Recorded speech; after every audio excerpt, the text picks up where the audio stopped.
Today, the Russian state operates with an incredibly tight grip.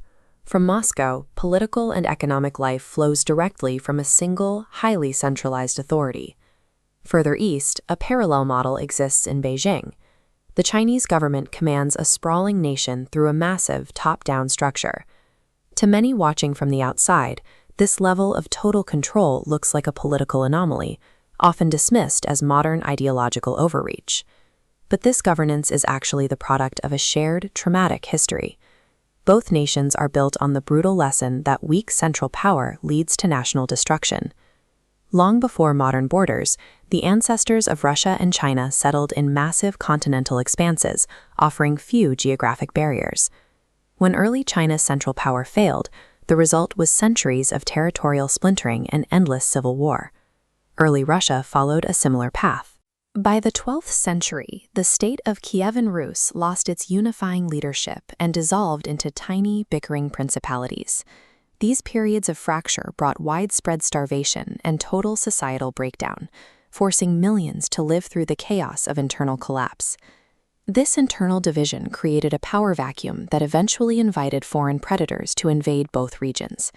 In the 13th century, that internal weakness led to the ultimate shared trauma, the invasion of the Mongol Empire, which engulfed both Chinese and Russian territories simultaneously.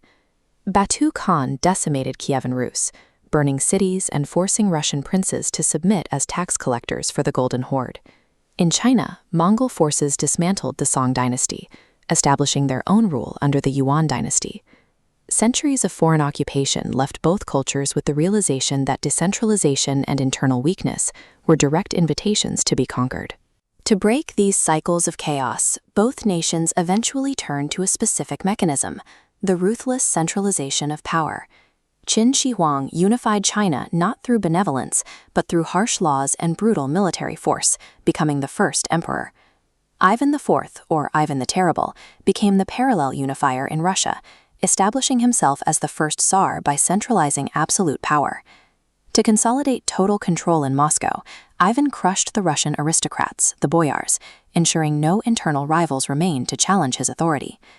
Both nations survived by utilizing a tyrannical forge, a system that sacrificed opposition to ensure the state itself remained intact. By the 20th century, Western pressure and global wars caused the Qing dynasty and the Romanov Tsars to collapse. The resulting vacuum brought back civil war and devastating foreign invasions by Japan and Germany. Order was eventually restored through absolute centralization, the Soviet Union under Lenin and Stalin. Parallel to this, Mao Zedong established the People's Republic of China, applying a similar top-down model to stabilize the nation. These communist regimes functioned as a modern iteration of the historical forge, restoring national order through absolute, centralized control. Today, the modern regimes in Russia and China continue this long historical trajectory. Their history is a pendulum constantly swinging between the horrors of fracture and the heavy hand of the forge. For their modern leaders, the primary objective is national survival and absolute unity at all costs. To understand their modern geopolitical moves, one must recognize that they operate driven by an ancient, enduring fear of falling apart.